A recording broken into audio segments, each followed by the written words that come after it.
Bienvenue sur la voie intime. Je vous propose aujourd'hui un tirage par rapport à votre année personnelle. Alors on va parler de numérologie plus que d'astrologie. J'avais pas envie de faire un tirage astro.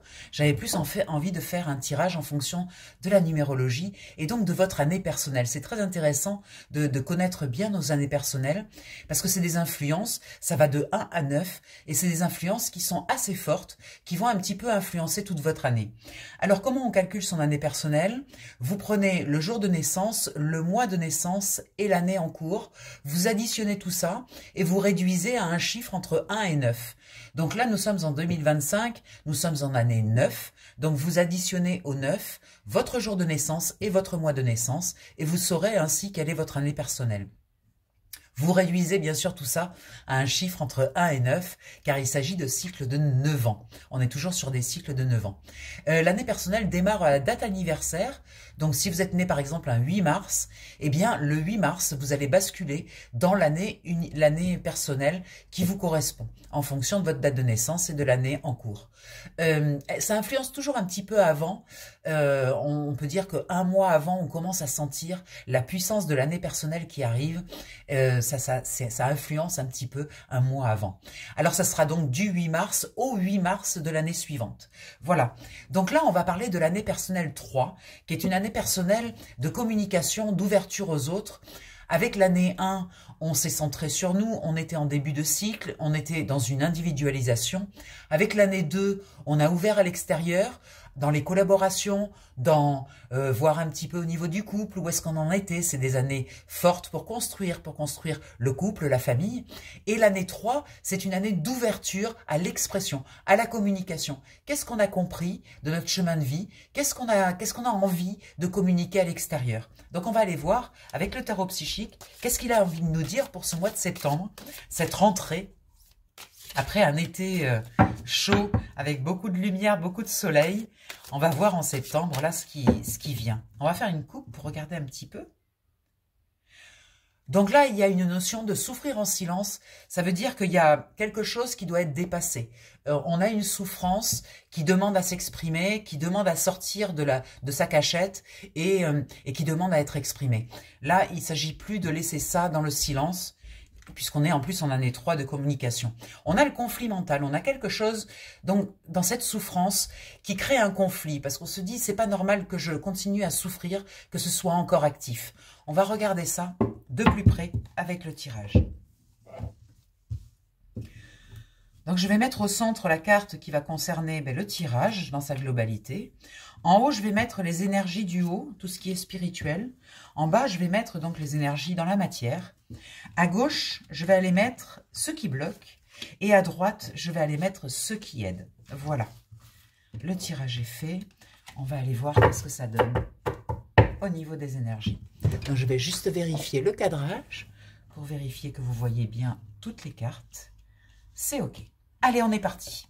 Oh, magnifique carte. En centrale, on a le triomphe. Donc, il y a quand même, sur ce mois de septembre, quelque chose qui est extrêmement bien réussi. Vous avez, durant l'été, peut-être engagé des communications, une nouvelle façon de communiquer, une nouvelle façon de vous exprimer. Peut-être que vous êtes davantage sur les réseaux sociaux, peut-être que vous faites des choses que vous n'avez jamais faites, et c'est une réussite. Ça fonctionne.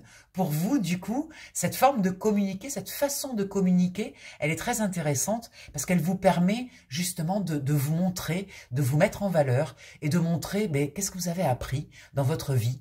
Et là, vous posez dans la matière quelque chose de nouveau et c'est une réussite. Pour ce qui est en haut, on nous montre qu'il y a des choix, il y a du mouvement, ça bouge, vous avez des choix à faire au niveau de votre communication, il y a des propositions, beaucoup de propositions, et vous allez devoir choisir, parce que vous ne pourrez pas tout faire. Effectivement, il y a une petite bousculade à la rentrée, là, de beaucoup d'opportunités. On vous dit, les choix et les décisions, si vous vous alignez avec votre partie supérieure, avec votre conscience, vous saurez parfaitement choisir et faire les bons choix. Cette carte est positionnée en haut, donc on est vraiment dans la partie conscience, éveil spirituel, etc. Donc il y a vraiment quelque chose qui bouge et plusieurs propositions qui viennent à vous. Vous allez pouvoir faire des choix intéressants. Ces choix doivent être motivés. Voilà, là, il y a quelque chose qui nous informe dans la matière que il est hors de question de vous sacrifier. Vous devez faire des choix, mais enlevez la notion de sacrifice. Vous avez découvert comment communiquer, votre puissance de communication, mais votre puissance de communication ne doit pas être au détriment de vous-même. Vous devez absolument faire très attention à la notion de sacrifice, à la notion du donner et recevoir. Là, on vous dit, effectivement, vous avez des choix avec plusieurs propositions, mais faites attention dans ces propositions qu'il n'y en ait pas qui exigent de vous beaucoup plus que vous ne pouvez donner, où vos ressources vont être épuisées assez rapidement. Soyez attentifs à ne pas rentrer dans la notion de toute façon, il faut que je donne, parce que c'est comme ça, je dois tout donner.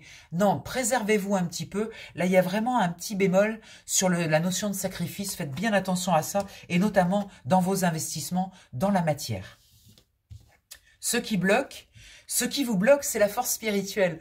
Voilà, alors c'est curieux d'avoir en blocage la force spirituelle, mais ça nous donne une indication que le spirituel, c'est pas tout donner sans discernement. Le spirituel, c'est aussi être à sa place juste et pas forcément vider totalement son énergie. On a besoin de préserver notre énergie parce que sinon on ne peut plus rien donner. Si vous passez votre temps à donner et que vous refusez de recevoir, à chaque fois vous vous défaussez quand on vous offre quelque chose, vous dites non, non, merci, non, non, merci, vous remplissez pas en fait et vous vous retrouvez très vite vidé de votre énergie. Attention à cette croyance dans la spiritualité qui nous dit que l'on doit être tout le temps dans le don et dans la générosité. Ce n'est pas faire preuve d'égoïsme que de prendre soin de soi et de faire attention à son énergie.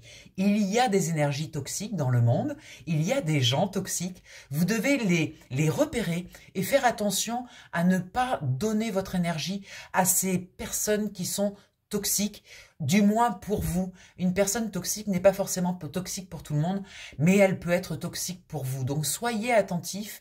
Dès que vous sentez qu'il y a quelque chose qui vous tire, qui vous demande trop, mettez un petit bémol et choisissez mieux. Faites attention à vos choix, de ne pas rentrer dans cette croyance qui dit que la spiritualité, il faut tout donner, il faut absolument être généreux, etc., etc.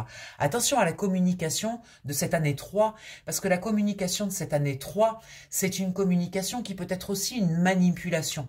Donc, vous pensez gérer, vous pensez contrôler, mais finalement, c'est la manipulation extérieure qui vous contrôle. Donc, soyez prudents. Ce qui vous aide, c'est la patience et la planification. Voilà, c'est de bien regarder. Soyez attentifs, planifiez, mettez par écrit, posez vos choix, définissez-les. Soyez assez précis dans la définition de vos choix pour éviter justement d'attirer toutes ces énergies qui veulent vous vampiriser un petit peu, vous prendre vos idées, qui veulent venir là pour...